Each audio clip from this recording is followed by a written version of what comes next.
Matias, foram realizadas 4 perguntas. Isso, eu estou com as perguntas aqui. Vamos começar com elas e depois os irmãos que quiserem fazer perguntas, fiquem à vontade. Tá bom? Ok. Então vamos começar. Oh, perfeito. Em primeiro lugar, um prazer muito grande, um privilégio poder estar me dirigindo a vocês. Eu quero agradecer ao irmão Valfrido pelo convite. Agradeço também a liderança do Instituto de Religião de Juiz de Fora e a presidência da Estaca Juiz de Fora Brasil por terem aprovado minha participação. Já faz mais de 40 anos que eu não vou na sua cidade, mas tenho boas recordações das visitas que eu fiz. Muito bem, então, começando com as perguntas que já foram enviadas anteriormente. A primeira foi sobre um trecho do livro de Mórmon, em Éter, capítulo 3, quando o Salvador Jesus Cristo, ainda no seu estado pré-mortal, ministrou ao irmão de Jared. Então a pergunta é: como o Salvador, ainda em espírito, conseguiu tocar as pedras preparadas pelo irmão de Jared? Boa pergunta, muito boa pergunta. Eu acho que o ideal seria a gente dar uma olhada em Doutrina e Convênios. Deixa eu abrir rapidinho aqui, que eu não estava planejando. Mas Doutrina e Convênios, seção 131, versículos 7 e 8. São instruções do profeta Joseph Smith, instruções inspiradas dele. E o profeta Joseph Smith diz o seguinte: não existe algo como matéria imaterial. Todo espírito é matéria, mas é mais refinado e puro, e só pode ser discernido por olhos mais puros. Não podemos vê-lo, mas quando o nosso corpo for purificado, veremos que ele é todo matéria. Então, a concepção que o mundo tem de espírito é que é só uma luz, ou uma nuvem, ou alguma coisa, mas não é. Espíritos são pessoas, têm um corpo de uma matéria diferente da matéria que compõe os nossos corpos mortais, mas é matéria. Então, e é uma matéria que irradia luz. Então, quando o Salvador ministrou ao irmão de Jared, ainda como um ser pré-mortal, ele estava com o corpo dele. O irmão de Jared viu quando o Senhor estendeu a mão dele e tocou aquelas 16 pedras, e ele viu muito bem. Não foi uma coisa assim de relâmpago, não. Foi uma coisa, ele tinha 16 pedras que ele tinha feito. E o Salvador tocou as pedras, a gente lê lá em Éter capítulo 3, no livro de Mórmon, tocou uma a uma. 2, 3, 4, 5, 6, 7, 8, 9, 10, 11, 12, 13, 14, 15, 16. Tá vendo o tempo que levou? Ele viu muito bem o dedo do Senhor. E viu que, olha, parecia, inclusive ele diz, parecia carne e sangue. E não era, era matéria espiritual. Então, matéria espiritual, matéria mortal, seja o que for, tudo é matéria. Tudo é matéria. Diferentes tipos de matéria, mas é tudo matéria. Então foi assim que isso aconteceu.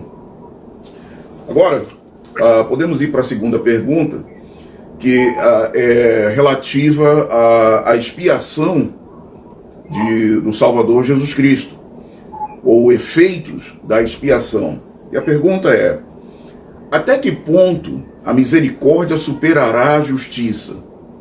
Até que ponto a misericórdia superará a justiça?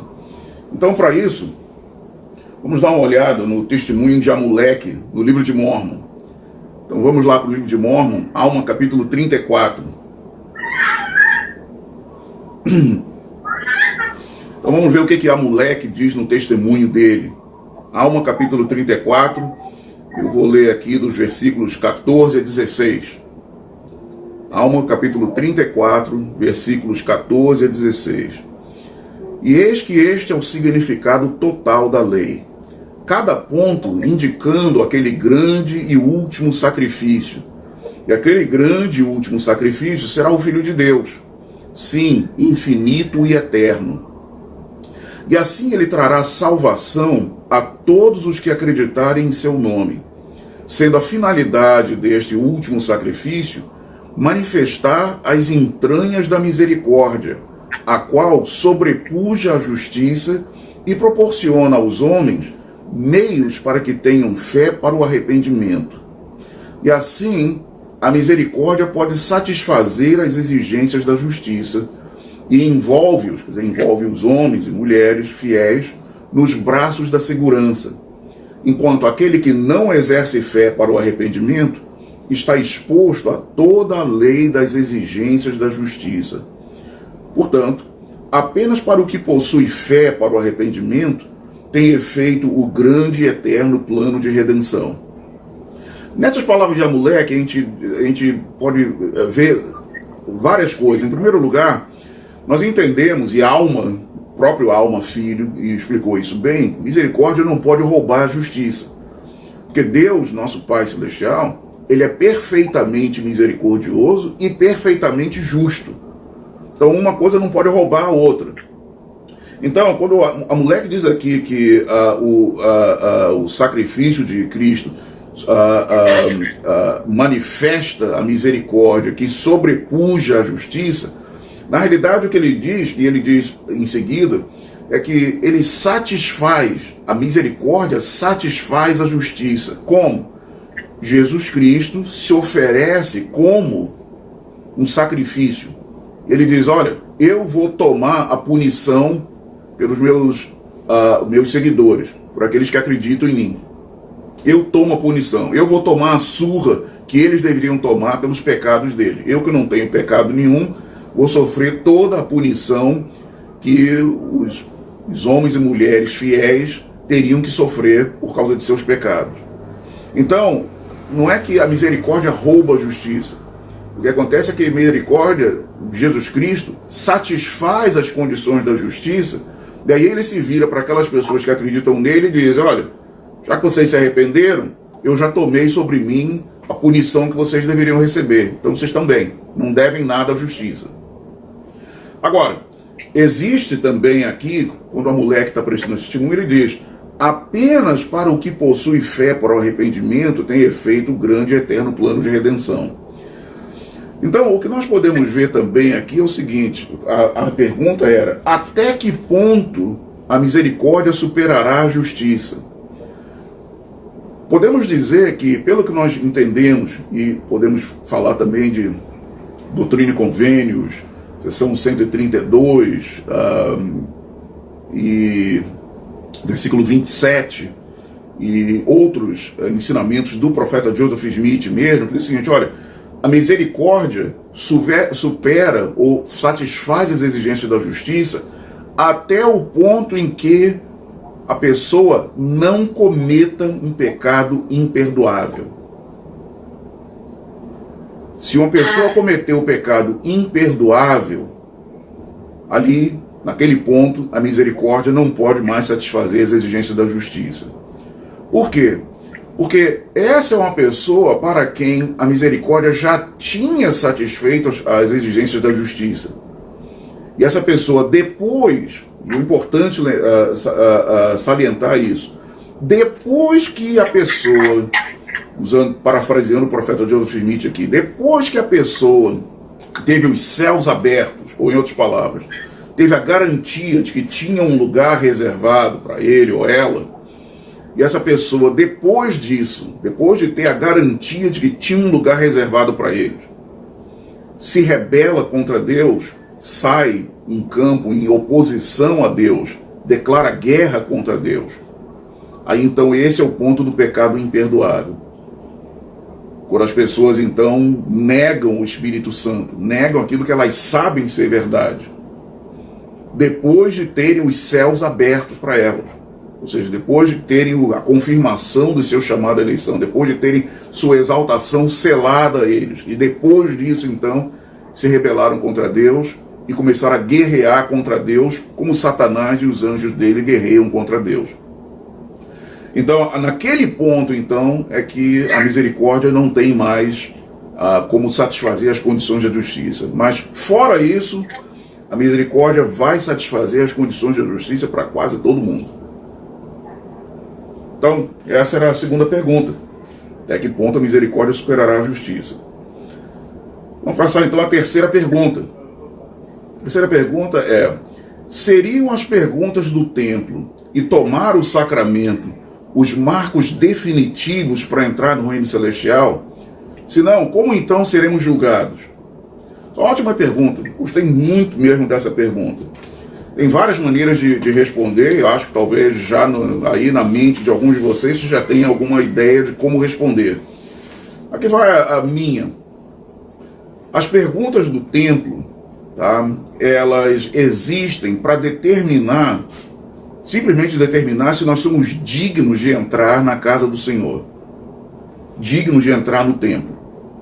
Não que nós somos perfeitos, mas que estamos em condições de ter uma recomendação para o templo e entrar no templo e participar de ordenanças sagradas.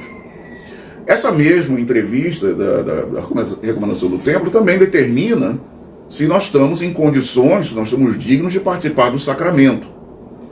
O sacramento existe apenas para que nós renovemos o nosso convênio de tomar sobre nós o nome de Jesus Cristo, tá? O convênio, melhor dizendo, de demonstrarmos o nosso desejo de tomar sobre nós o nome de Jesus Cristo, de renovarmos o convênio, de termos o desejo de lembrar sempre dele e de renovarmos o convênio de termos o desejo de guardar os seus mandamentos. Isso é o que nós prometemos quando nós comemos o pão no sacramento, que nós temos o desejo de tomar sobre nós o nome de Jesus Cristo, como se fosse um casamento, por assim dizer, que a gente toma o nome em muitas culturas, a esposa toma o sobrenome do marido, tá? Outras culturas não têm isso, mas a nossa no Brasil tem. Então, ao comer o pão, nós renovamos o convênio, o nosso desejo de tomar sobre nós o nome de Cristo, sermos parte da família dele, sermos filhos e filhas de Jesus Cristo, porque ele é o Pai da nossa salvação. Nós renovamos também, então, o convênio de termos o desejo de lembrar sempre dele e o desejo de guardar os seus mandamentos. E quando tomamos a água, nós simplesmente testificamos, ao tomar a água, o copinho d'água do sacramento, nós testificamos de que nós realmente lembramos de Jesus Cristo, que nós sempre lembramos dele. E é isso. Não fala nada na oração do sacramento, não se fala nada de batismo, de reino celestial, nada disso. As condições que estão especificadas na oração do sacramento são bem claras. Então, onde que está então os marcos definitivos para entrar no reino celestial? Olha, eu diria que o marco definitivo para entrar no reino celestial, tá? No reino celestial, vai estar na nossa obediência, tá? Nossa obediência aos convênios que nós fazemos na sala de selamentos do templo. Porque, veja bem, para ter um reino celestial, para ter um reino, a pessoa precisa receber o direito de governar na glória celestial. E a única ordenança que nos dá o direito de governar na glória celestial é o selamento matrimonial. Não tem nenhuma outra ordenança que nos dê esse direito, esses direitos de governo na glória celestial. Então, é no relacionamento entre maridos e esposas, ali, na maneira como eles se relacionam, na maneira como eles vivem em harmonia com os convênios que fizeram na sala de selamento, quando foram selados com marido e esposa para tempo e eternidade, é ali que nós podemos ver aonde que está o marco, vamos dizer assim, ou os marcos definitivos para a nossa a entrada no reino celestial. Entrar na glória celestial é uma coisa, ter um reino dentro da glória celestial é outra coisa. E para ter um reino tem que ser selado e tem que ter um casamento que esteja em harmonia com aquele selamento sagrado que foi feito pela autoridade do sacerdócio na casa do Senhor. Então, é por aí a coisa. é bem possível que existam ainda outros critérios, mas não foram revelados para nós ainda. Eu suponho que, quando nós chegarmos lá no outro lado do véu, no mundo espiritual, nós poderemos ainda estudar algumas outras coisas, temos alguns outros requerimentos. É possível, não tenho como determinar com exatidão isso, tá? Mas, por enquanto, pelo menos, o marco definitivo está na nossa obediência, ou em vivermos em harmonia com os convênios que fizermos na sala de selamentos do templo, quando somos selados como maridos e esposa para o tempo e toda a eternidade. Então essa seria minha resposta para essa pergunta. E a quarta pergunta que foi enviada, então, é a seguinte, que eu recebi hoje de manhã. Em sua opinião e conhecimento, por que há pessoas que nascem em condições mais favorecidas do que outras nessa vida? Ou seja, por que alguns nascem com mais privilégios do que outros? Tem algo a ver com a pré-existência? Por que existem pessoas que nascem em condições mais favorecidas do que outras nessa terra? Por que alguns nascem com mais privilégios do que outros? Tem algo a ver com a pré-existência? Eu diria que não. Não tem nada a ver com a pré-existência. Tem tudo a ver com apostasia. Eu sei, algumas vezes, mas irmão Martins, apostasia? Como assim apostasia? Porque a gente costuma pensar em apostasia como, a igreja deixou de existir lá em eras passadas, em dispensações passadas. Mas na realidade, apostasia é um conceito muito mais abrangente do que só a perda das verdades religiosas. Apostasia implica também na perda de todas as verdades divinas, verdades sociais, verdades políticas, verdades humanitárias, verdades econômicas. Eu falei políticas também, verdades políticas, econômicas, sociais, culturais, humanitárias. Todas as verdades foram perdidas e foram substituídas pelas filosofias dos homens, misturadas com alguns conceitos das leis de Deus.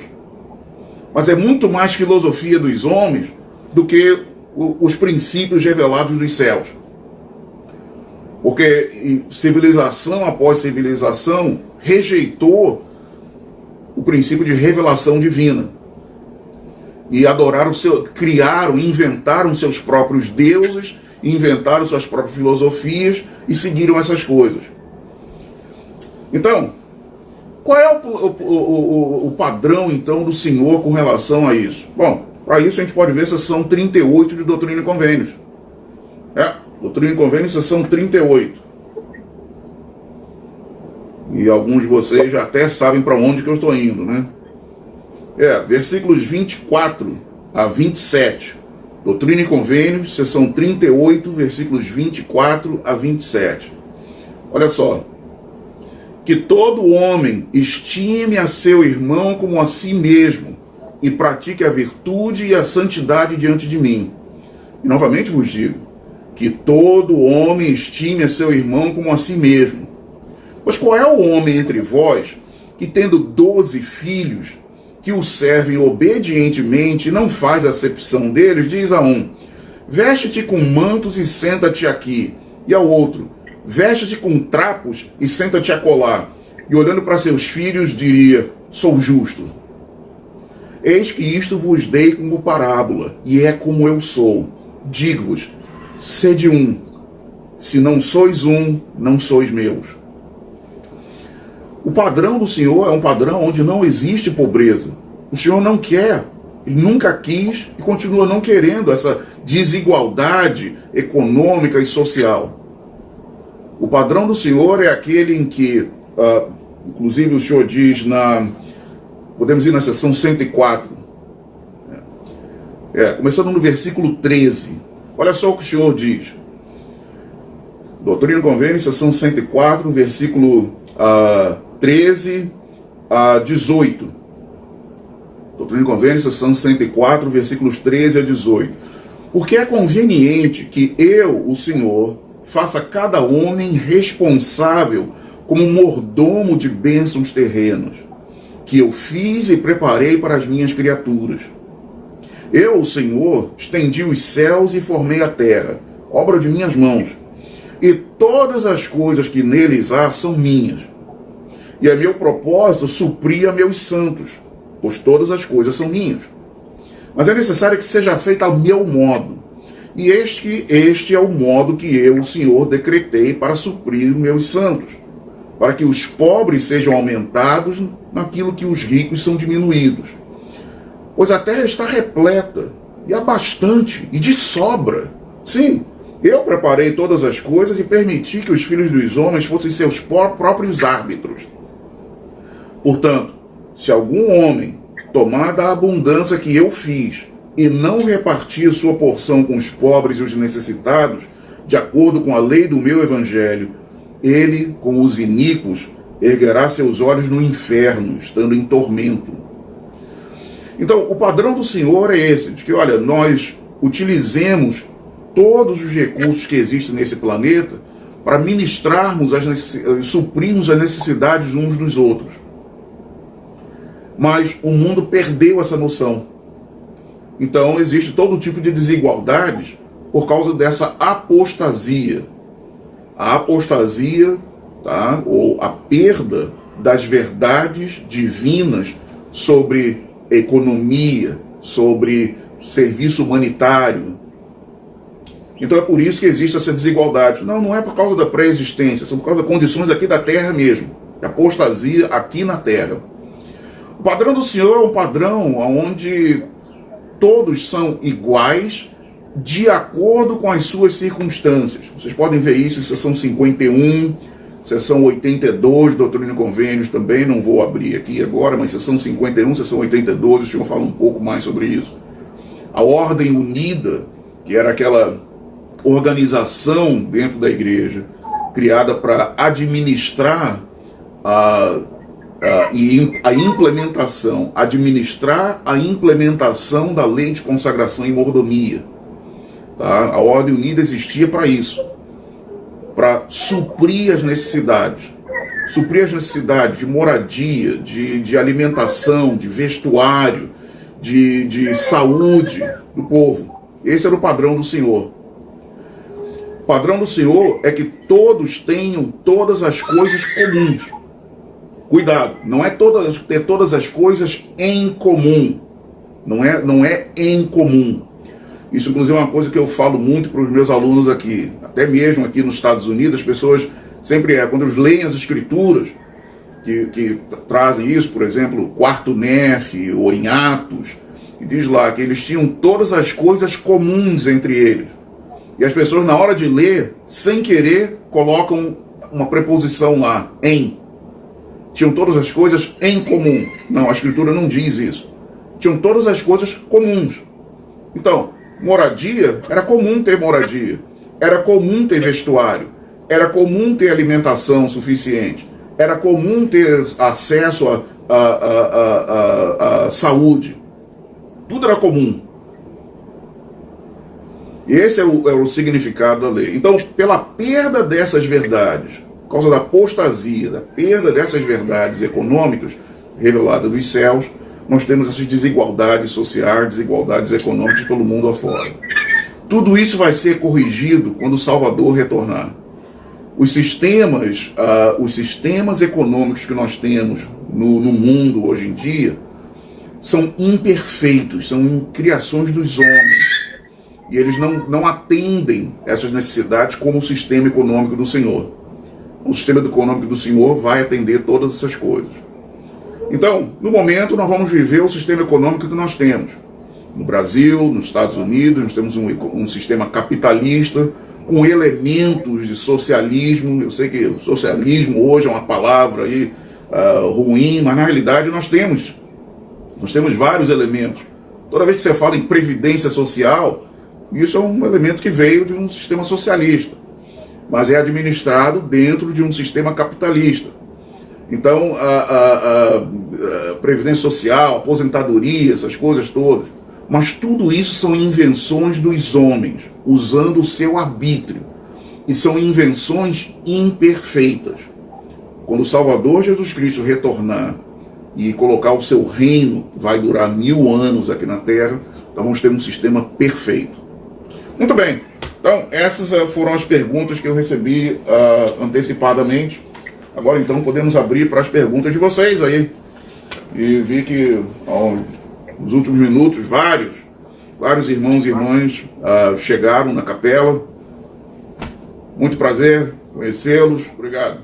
Ok, então agora é com vocês. Se tiver uma pergunta, chega aqui na frente, me diz quem você é, de qual ala e qual é a sua pergunta.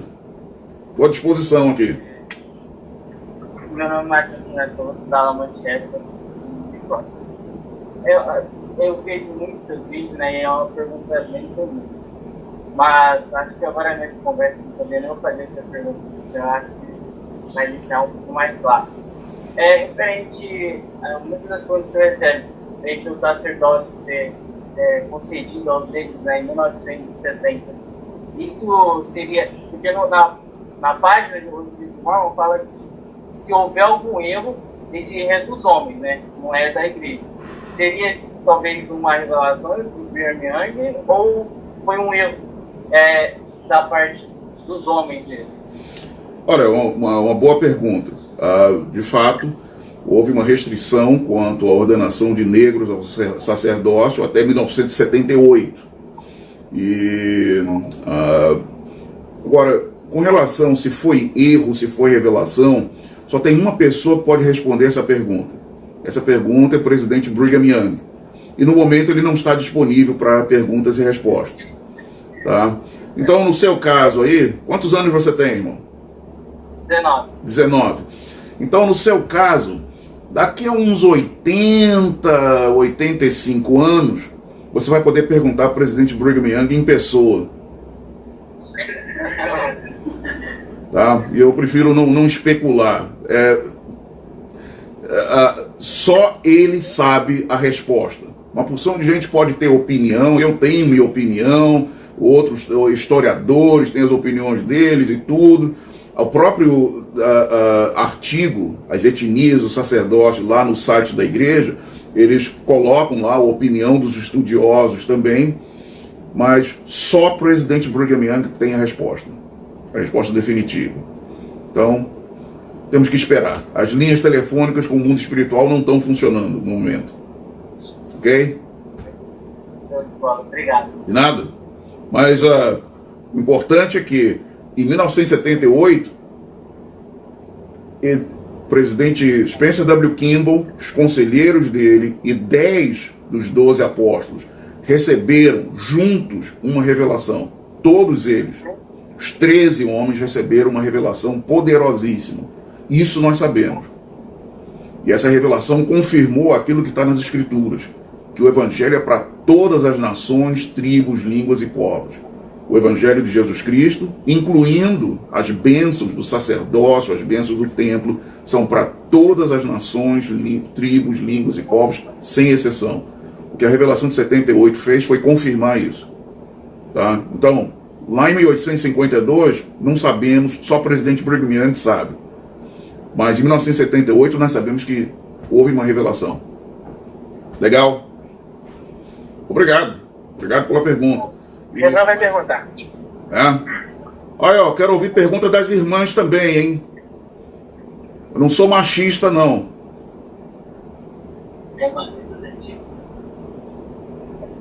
Eu e minha esposa, a gente estava um dia conversando Peraí. Eu e minha esposa, quem sou eu?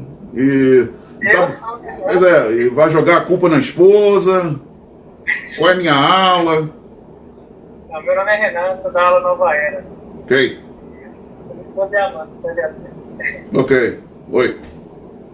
A gente estava conversando um dia sobre o tempo e a gente ficou em dúvida como funciona quando, por exemplo, se alguém entra indignamente no tempo, o presidente do templo, ele sente que o tempo tem que ser dedicado, uma coisa assim, ele faz uma outra oração que ele indica de tempo em tempo. O que acontece quando alguém entra no templo indignamente? E se o presidente do templo... Eu estou só repetindo a pergunta porque eu estou no meu celular aqui, o pessoal no Facebook Live, eu não sei se está dando para eles ouvirem direitinho, mas do que acontece quando uma pessoa entra no templo indignamente, se o presidente do templo tem que rededicar o templo, fazer uma oração. Olha, se fosse assim, se fosse isso, olha, é possível que o presidente do templo ia ralar os joelhos, viu? Porque nenhum de nós é perfeito. Agora, a questão é a seguinte, tá? Qual é a penalidade? Qual é a penalidade para alguém entrar no templo indignamente? Vamos supor, o sujeito bebeu uma cerveja lá e aí no dia seguinte foi para o templo.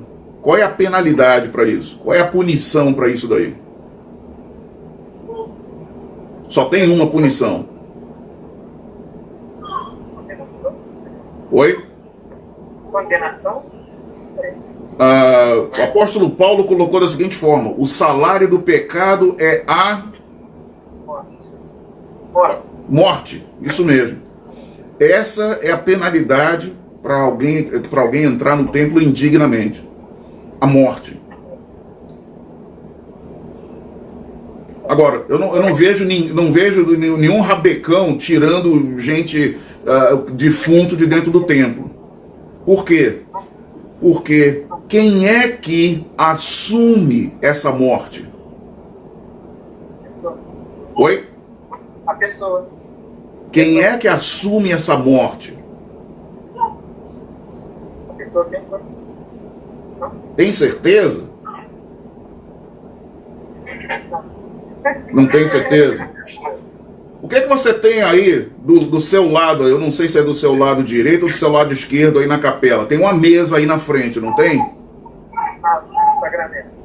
Então, quem é que toma essa morte? Quem é que assume essa morte? Jesus Cristo. Jesus Cristo. A penalidade para entrar no templo, por entrar no templo indignamente, é a morte. Jesus Cristo tomou sobre si essa morte e dá àquela pessoa que entrou no templo indignamente a oportunidade de se arrepender. Esse é o poder da expiação de Jesus Cristo, e é um poder infinito. É um poder que não está limitado por tempo ou espaço. Ele funciona no mundo todo, em todas as eras da humanidade.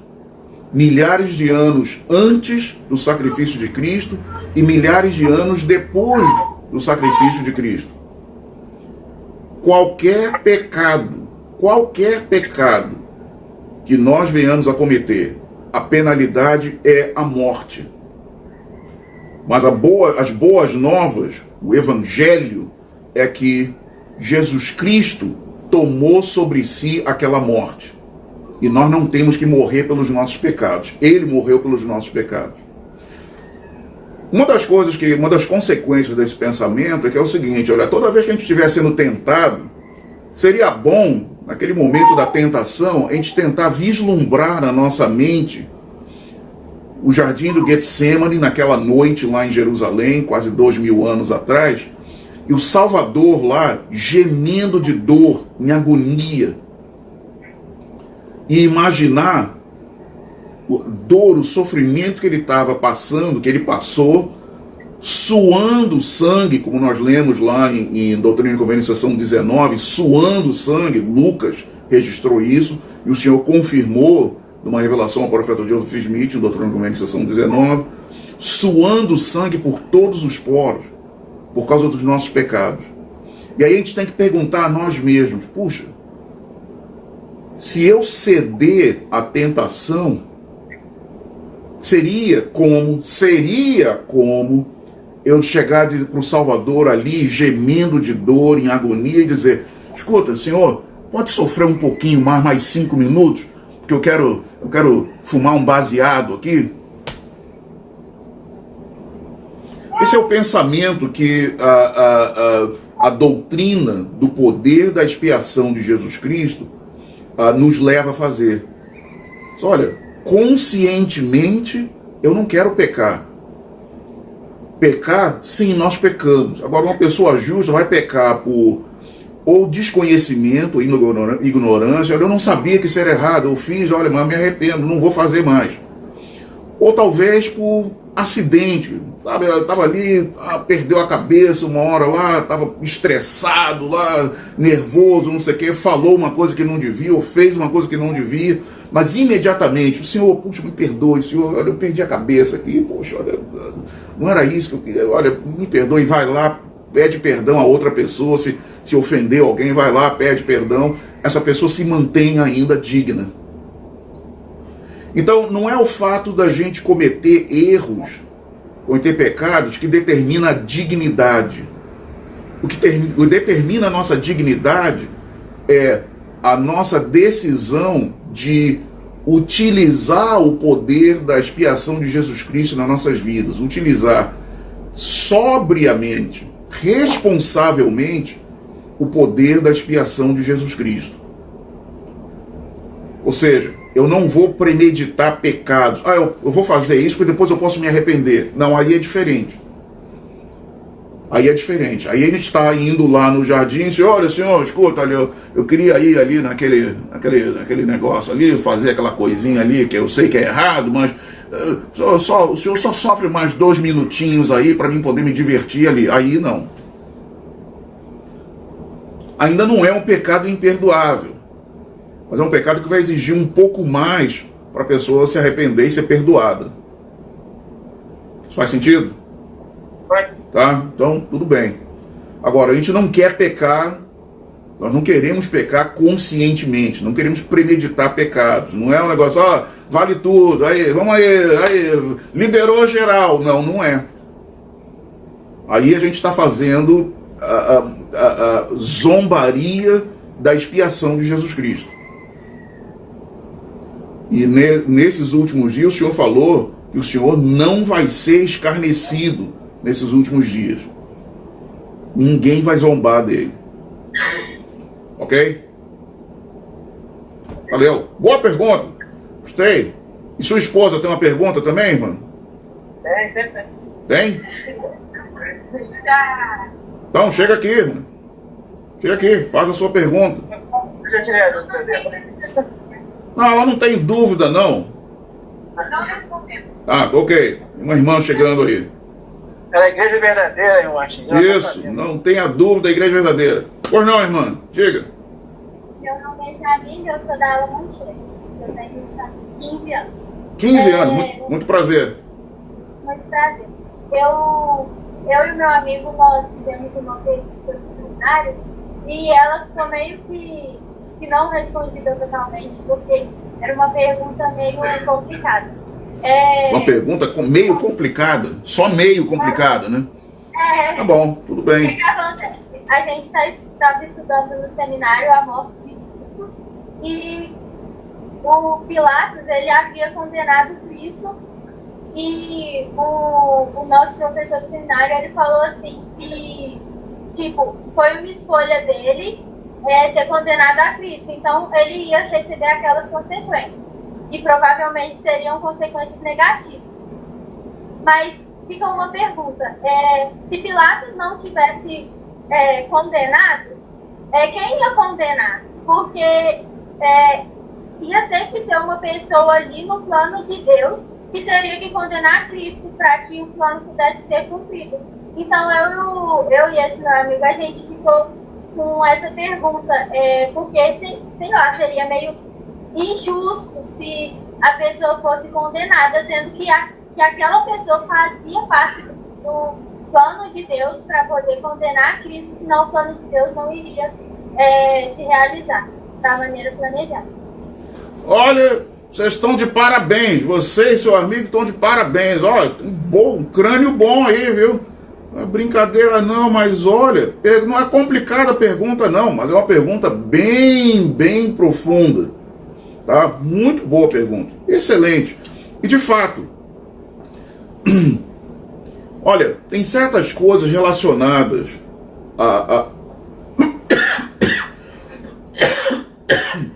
desculpa, sou humano. Tem certas coisas relacionadas à crucificação do Salvador que vários elementos haviam sido profetizados séculos ou até milênios antes de terem acontecido.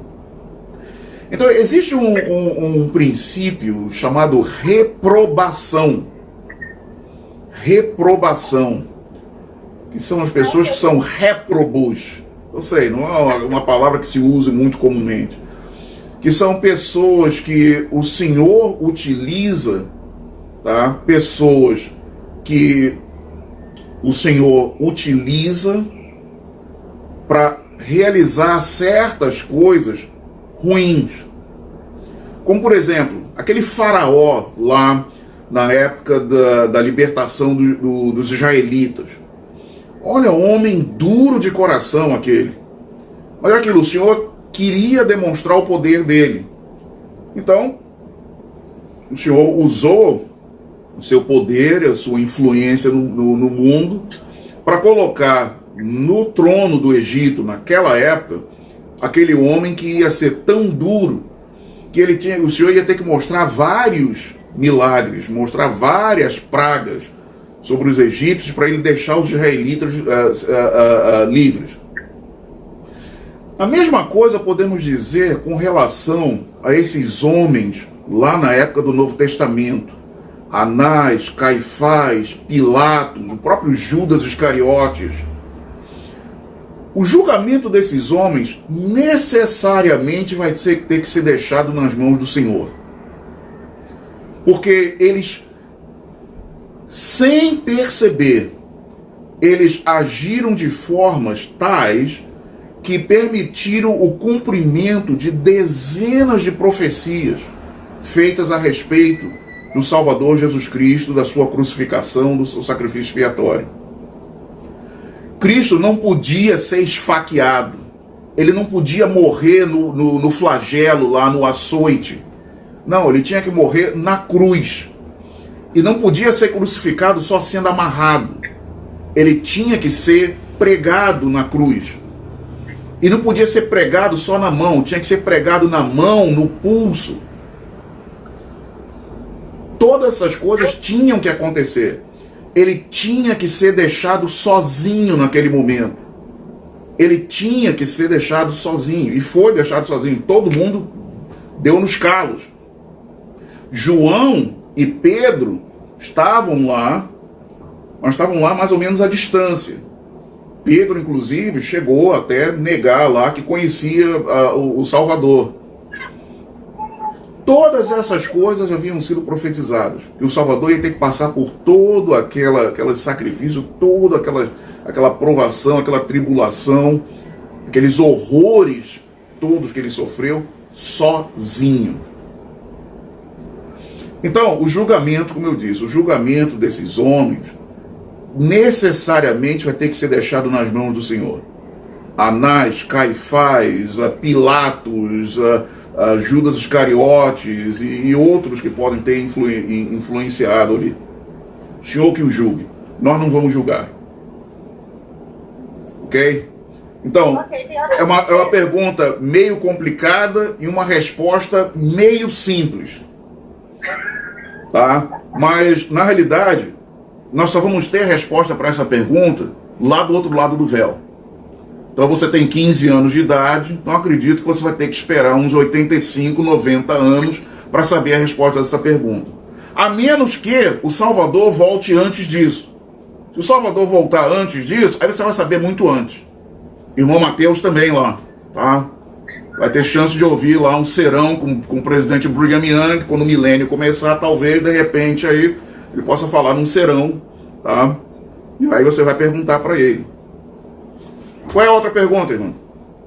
O julgamento final vai ser o Senhor e os 12 apóstolos que irão julgar, né? Olha, o que nós lemos aqui, o próprio Salvador falou isso para os 12 discípulos lá no livro de Mórmon. Aqueles 12 que ele escolheu entre os nefitas e lamanitas. Ele disse que eles julgariam os nefitas e lamanitas, né, os descendentes de Leí, e que os 12 apóstolos de Jerusalém iriam julgar as demais tribos de Israel. Agora, na realidade, quando a gente para pensar, escuta, olha, são bilhões e bilhões e bilhões de pessoas para serem julgadas. Não dá para imaginar que vai ser essa fila imensa de gente para entrar lá num tribunal e ter um julgamento. Não deverá ser assim. Na realidade, uma série de passagens de escrituras aqui nos sugerem que talvez o julgamento seja um processo muito mais rápido do que podemos imaginar. Deixa eu ver aqui se eu encontro aqui.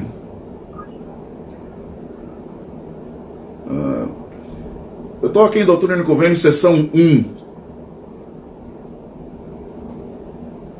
Doutrina e Convênio, seção 1.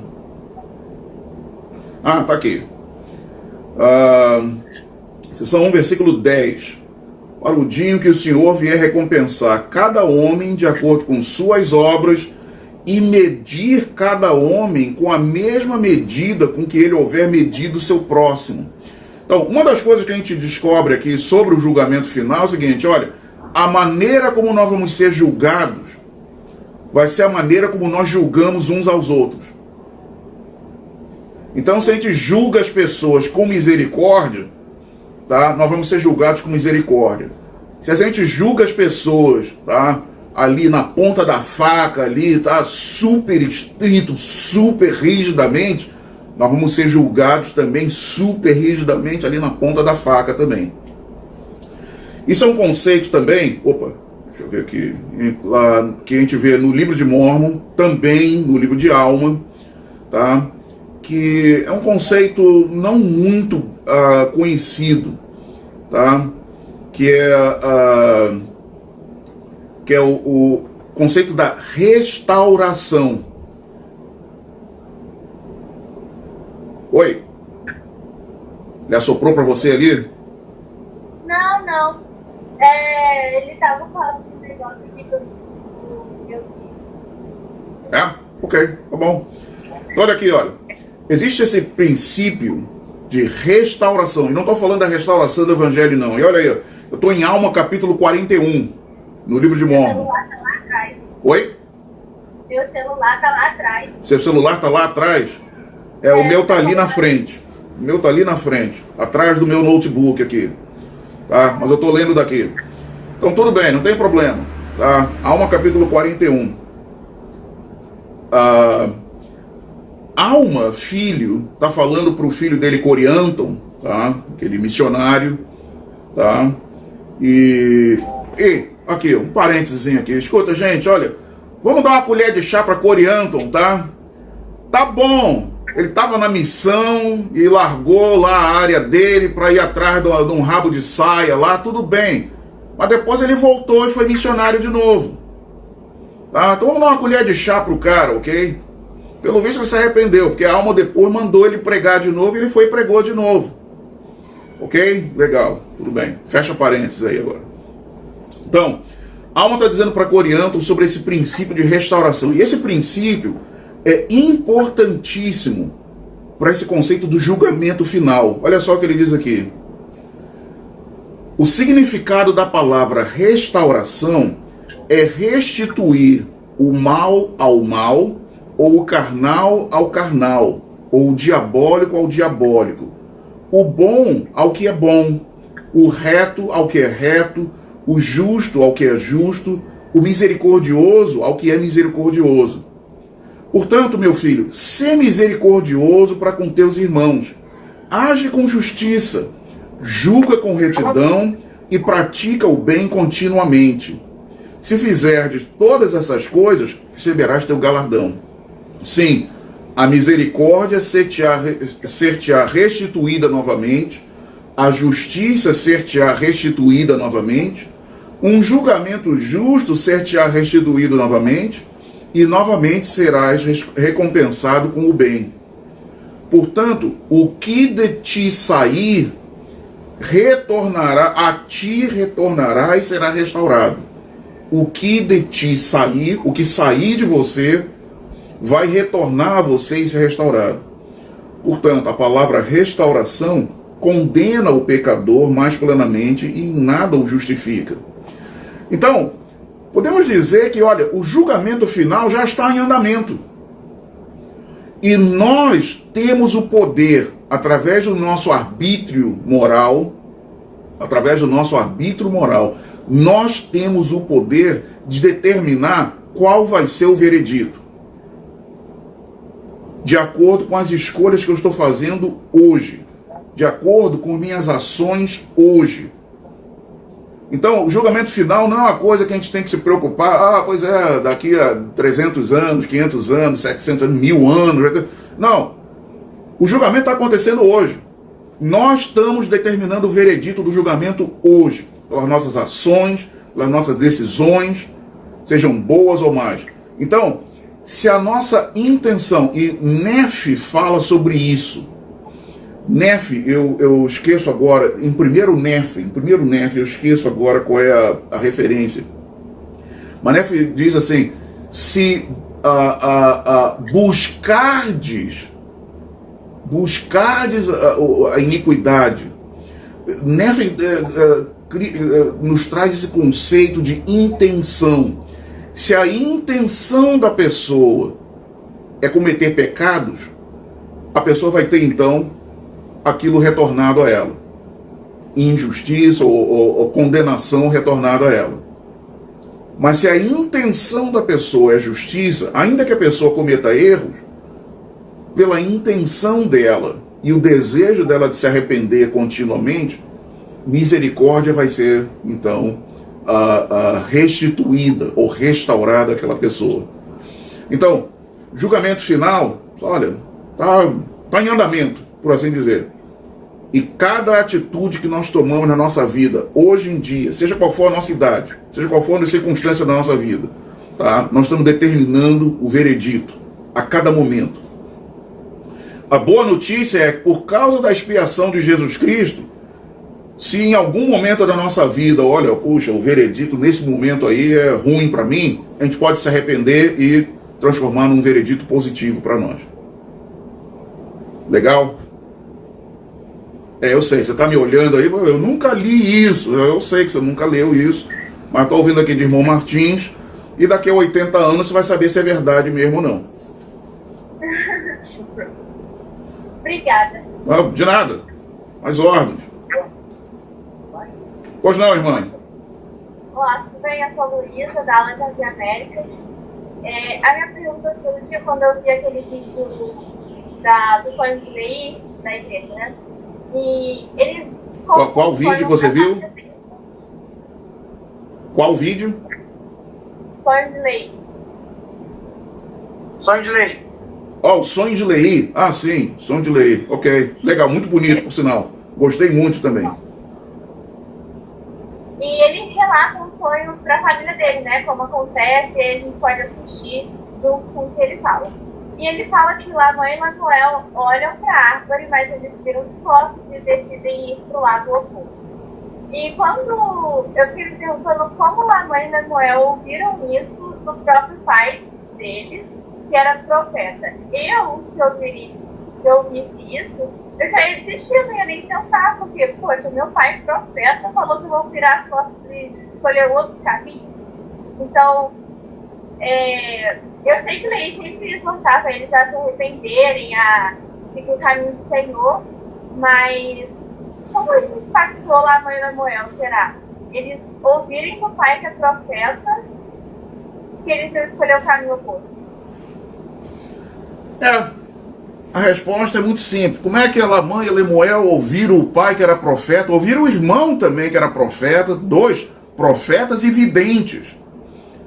Lei e Nefe eram profetas, videntes e reveladores, todos dois. Como é que a mãe e Lemuel ouviram os dois e... Não. Em uma palavra, a resposta é arbítrio. Eles simplesmente se recusaram a acreditar. E olha que Nefe ainda perguntou a eles, vocês perguntaram ao Senhor? Você lembra qual foi a resposta deles? Não. Não, eles responderam para Nefe, o Senhor não nos dá a conhecer essas coisas. Eles nem acreditavam que Deus podia se comunicar com eles. Eles escolheram não acreditar. Eles escolheram não acreditar. O problema maior de Lamã e Lemuel não foi eles escolherem não acreditar. Foi que eles ensinaram as famílias deles a não acreditarem também e a odiarem os nefitas. Aí é que está o problema maior. Porque não acreditar é aquilo, olha, a gente não sabe exatamente como é que essa coisa funciona. Por que algumas pessoas acreditam assim e outras não? E outras vão acreditar depois, tempos depois e tudo. Não sei. E uma das coisas que nós somos muito gratos pelo livro de Mórmon é que o livro de Mórmon mostra isso. Só olha, tem pessoas que não acreditam numa época e se tornam fiéis numa outra. Temos excelentes exemplos disso no livro de Mórmon. Como, por exemplo, Alma Filho detestava a igreja e o pai dele era um profeta. Como é que pode? Os filhos do rei Mosias. O rei Mosias era um homem justo e era um vidente. Nós aprendemos lá em Mosias capítulo 8 que ele tinha, aquelas pedras, através das quais ele podia traduzir registros antigos. O rei Mosias era um vidente. O pai dele, rei Benjamim, o avô dele, o rei Mosias I, também eram homens de Deus. Eram profetas, videntes também. E, no entanto, os filhos do rei Mosias II não acreditavam. Mas aí teve aquele dia que um anjo apareceu, deu uma sacudida neles, e eles, então, permitiram que o Espírito do Senhor operasse no coração e na mente deles. E se tornaram grandes pregadores de retidão, todos os 5.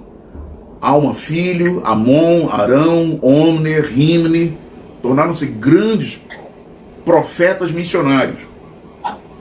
E realizaram muito bem, entre os nefitas e entre os lamanitas também. Então,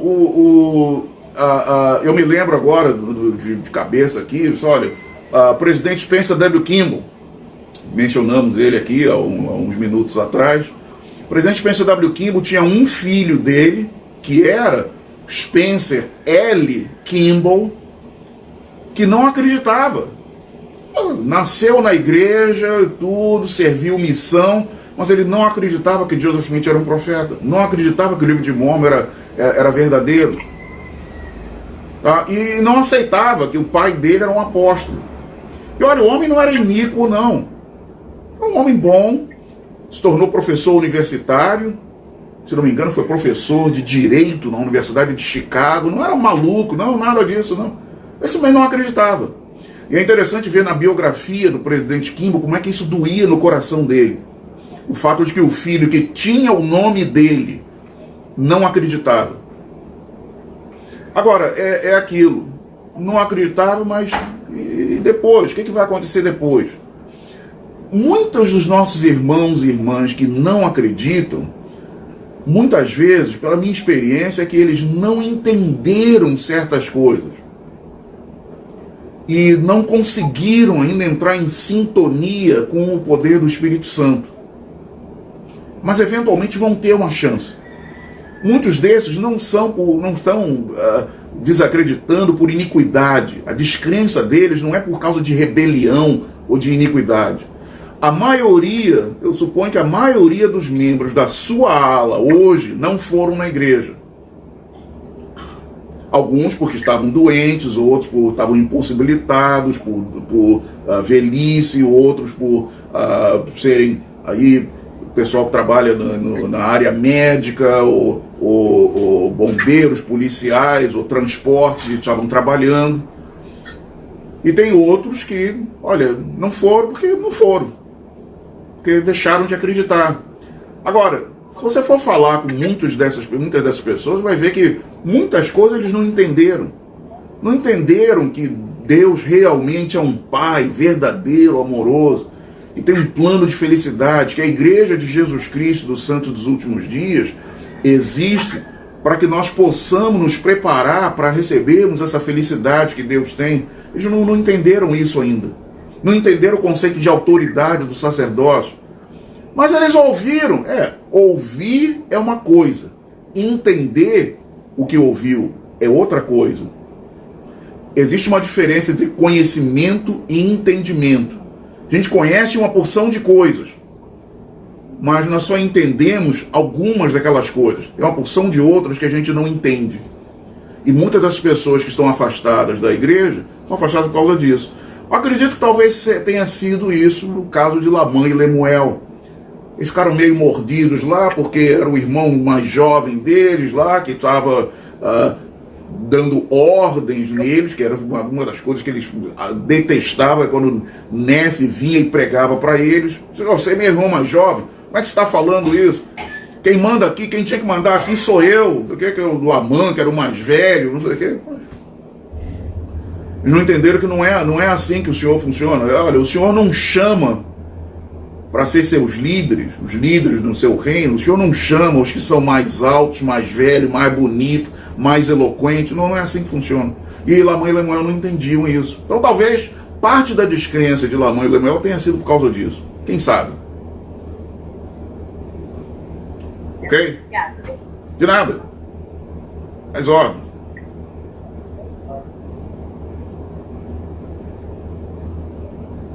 Bom dia para você aí. Muito obrigado. Uma boa tarde para você aí. Obrigado. Meu nome é Pablo, sou da Ala Bahia. E a pergunta que eu tenho nessa minha tem uma breve introdução. Uma breve introdução, ok. Introduza. Eu estou prestes a fazer 1 ano como membro da igreja. Né? Parabéns! E já tenho chamado irmão, já vou seguir uma missão ano que vem. É mesmo? Já está com chamado? Sim, já tenho chamado. Para onde vai? Vou seguir a missão Moçambique e Maputo. Moçambique e Maputo? Olha, maravilha! Oh, maravilha! E devido a uma missão tão longe, tão distante, que a gente não tem muito conhecimento, a pergunta seria como eu posso passar esse conhecimento para o povo de lá, sem que eles se sintam esquecidos, sem que eles se sintam, por que essas coisas não aconteceram aqui? Porque às vezes nós somos um povo que sofremos tanto e isso tudo ocorreu em outros lugares, não aconteceu aqui, para que a gente pudesse sentir o mesmo que você sentiu, sabendo que Jesus Cristo, por exemplo, veio da América. Muito boa pergunta. E olha, essa é uma pergunta antiga, viu? Você está com o livro de Mórmon aí? Então, pega aí o livro de Mórmon. Deixa eu ver se eu encontro aqui. Acho que é em Elamã. Aqui. Elamã, capítulo 16. Vamos começar lá, versículos 17 a 19. Olha só, vê só se não é a tua pergunta aqui. Começaram a discutir e a discordar entre si, dizendo: não é razoável que venha alguém como um Cristo. E se vier e ele for o Filho de Deus, o Pai do céu e da terra, conforme anunciado, por que não aparecerá a nós, assim como aqueles que estiverem em Jerusalém? Sim, por que não aparecerá ele nesta terra, assim como na terra de Jerusalém? Já viu essa pergunta antes? Não é a pergunta que você está imaginando que os moçambicanos vão fazer? Os nefitas estavam fazendo essa pergunta nessa época. Essa era uma época em que os nefitas, muitos deles, tinham apostatado. Os lamanitas, a maioria, nessa época aqui do livro de Mórmon, é o oposto. A maioria dos lamanitas eram fiéis, eram discípulos de Cristo, fiéis, e a maioria dos nefitas era iníqua. E eles estavam imaginando, por que isso vai acontecer em Jerusalém, vai acontecer aqui? A pergunta é antiga. Por quê? Olha, porque é a vontade de Deus. Você tem fé em Deus? Tem. Então, olha, não se preocupe de onde que ele veio, onde que foi.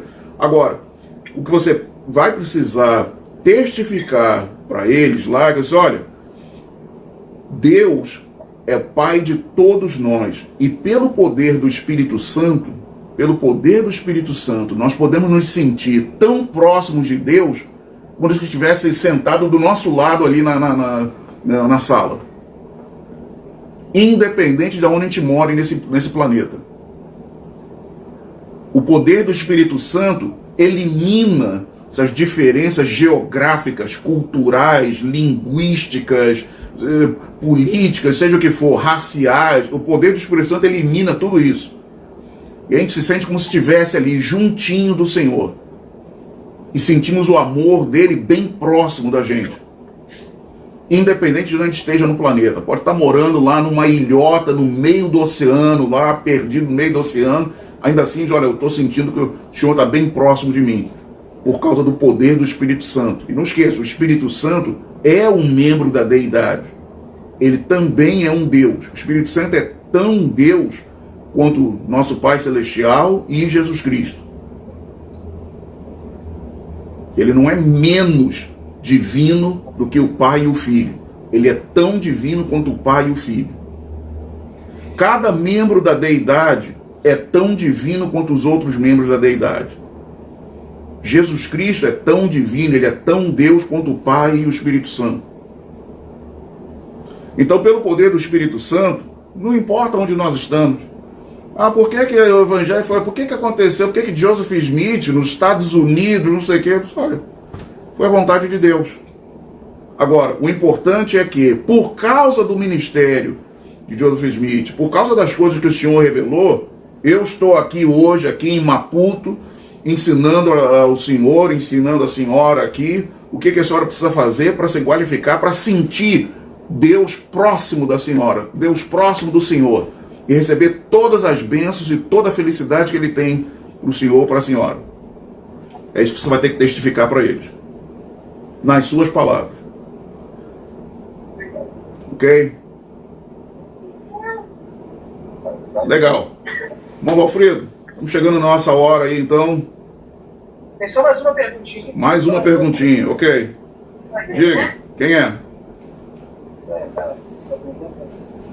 Eu sou a Suelen, da Alma Nova Era, e a pergunta é assim: se Deus sabe o fim desde o princípio, até que ponto o meu livre-arbítrio conduz de fato ao reino celestial? Ou se esse livre-arbítrio, como é que isso é considerado? Se vem desde a pré-existência, não sei. E Deus já sabe se você é salvo ou não, então. Entende? A presciência de Deus. Essa é uma boa pergunta. A presciência de Deus. É mesmo. Se Deus sabe o fim desde o princípio, onde é que fica meu arbítrio nisso daí? Olha, nossa mente mortal não tem como compreender, tá, a mente de Deus. Ele é imortal. Ele é um ser eterno, imortal, perfeito, glorificado.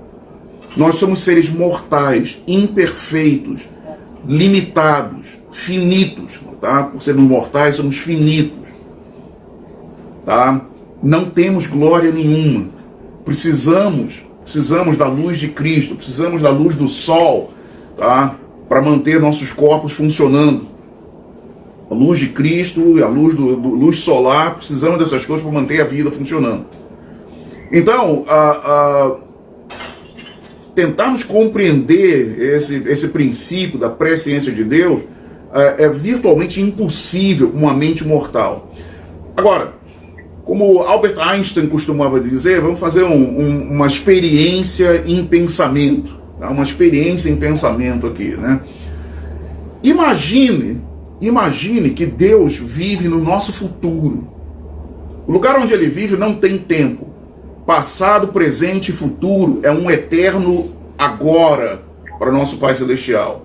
É um ambiente totalmente diferente, radicalmente diferente desse onde nós vivemos. Mas imagine que ele vive, só imagine que ele vive 1 milhão de anos no futuro, no nosso futuro. E tudo que está acontecendo conosco hoje é história antiga para ele.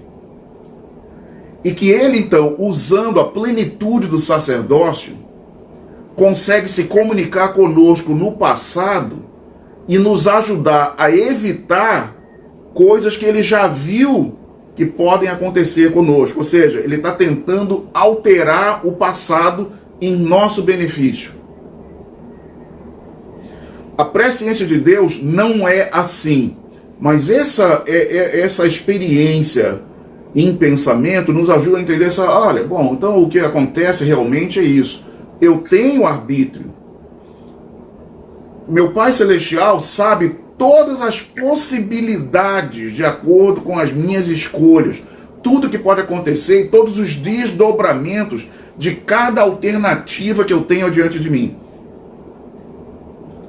E por causa do amor dele por mim, ele vai procurar, então, me guiar através do poder do Espírito Santo, através dos líderes da igreja dele, me guiar de forma que eu tenha a melhor experiência possível, evite pecados e coisas ruins que possam acontecer nessa vida, que não sejam da vontade dele, e que eu possa viver de tal forma que eu possa garantir que vou estar de volta na presença dele.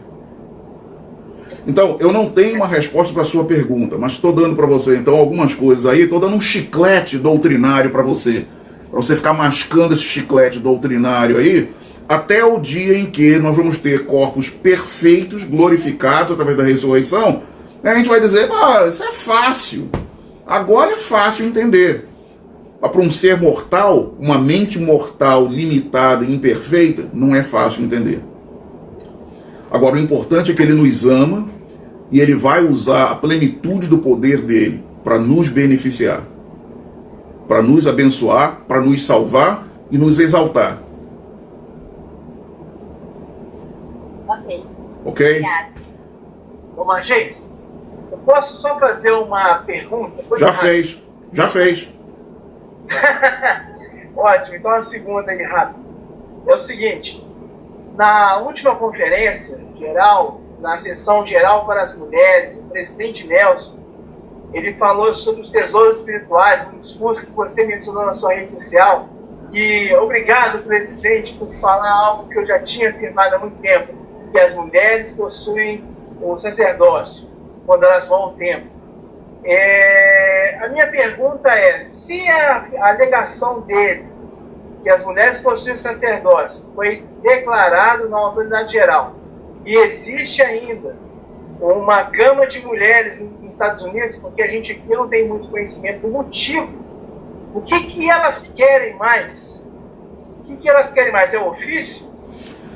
O movimento de ordenação das mulheres aqui nos Estados Unidos é justamente isso. Elas querem ser ordenadas a ofícios no sacerdócio. Elas querem ser ordenadas eldres, querem ser ordenadas sacerdotes. Elas querem abençoar o sacramento, elas querem impor as mãos sobre os enfermos e dar ou impor as mãos, confirmar pessoas membros da igreja e dar o Espírito Santo.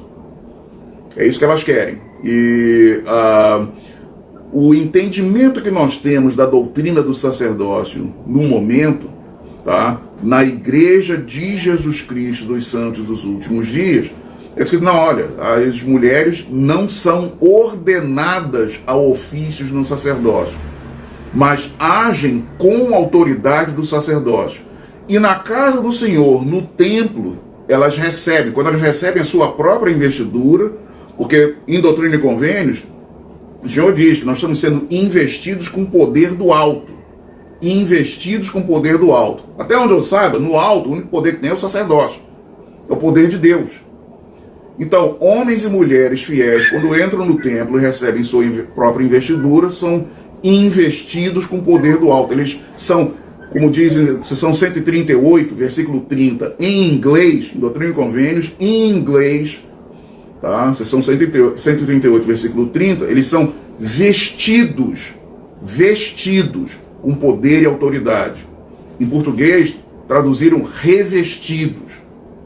Não posso especular. Infelizmente, semana passada eu especulei já uma coisa lá sobre o pessoal de tradução. Eu sei que eles não devem ser meus fãs agora. Eu peço desculpas de novo pela minha especulação. Mas a tradução correta é serem vestidos com poder e autoridade. Então, elas estão lá. Elas têm lá o seu garment, que prova que elas têm o sacerdócio. Agora, não foram ordenadas a um ofício do sacerdócio na Igreja de Jesus Cristo dos Santos dos Últimos Dias. E daqui a pouco? Agora, se acontecer um dia, tá, quando o Salvador retornar, e ele organizar uma outra igreja, vamos supor, a Igreja de Jesus Cristo dos Santos dos Dias Mileniais, e essa igreja tiver outras normas, outros regulamentos, tudo bem. No momento, na Igreja de Jesus Cristo dos Santos dos Últimos Dias, esses são os regulamentos que nós temos. Tá? Não temos outros. Então vamos seguir o programa que nós temos no momento e aguardar no Senhor. Agora, toda mulher que quiser oficiar a ordenança do sacerdócio, pode então se qualificar para ser uma oficiante, tá, de ordenanças do templo. Nos nossos templos hoje em dia temos irmãs, lá no lado das irmãs, que oficiam ordenanças do sacerdócio, impõem as mãos, fazem uma opção de coisas lá. Aquelas ordenanças da casa do Senhor, não são ordenanças da igreja. As ordenanças que nós temos no templo são ordenanças da casa do Senhor, ordenanças do reino de Deus, não ordenanças da Igreja de Jesus Cristo dos Santos dos Últimos Dias. Ok? Valeu. Olha, tá na hora de eu ir para a igreja. Minha esposa, inclusive, está saindo já com minha mãe aqui. Eu estou olhando aqui, estou vendo lá a porta da garagem. Já estão saindo, mas eu estou indo no outro carro. Mas eu gostaria então de, mais uma vez, agradecer essa oportunidade, me dirigir a vocês e, em conclusão, formalmente, prestar meu testemunho para vocês, que Deus vive, que Ele é o nosso Pai Celestial, que Ele nos ama, Jesus Cristo vive, é o nosso Salvador, nosso Redentor, e também nos ama. Somos guiados por profetas, videntes e reveladores, verdadeiros profetas, videntes e reveladores, chamados por Deus. O presidente Russell M. Nelson, nessa época, tá, tem nos falado sobre o caminho do convênio. O caminho do convênio. Eu acho que é assim que foi traduzido em português, não foi? Isso, o caminho do convênio. O caminho do convênio, eu testifico para vocês, o caminho do convênio é aquele caminho reto, estreito que o Salvador falou. Agora, a lembrança dos convênios que nós fazemos no batismo, no sacramento, no templo, na casa do Senhor, a lembrança daqueles convênios funcionam como barreiras, como guardrails numa estrada. Tá? Elas funcionam como essas, tá? Essas defensas, essas barreiras, esses guardrails, tá?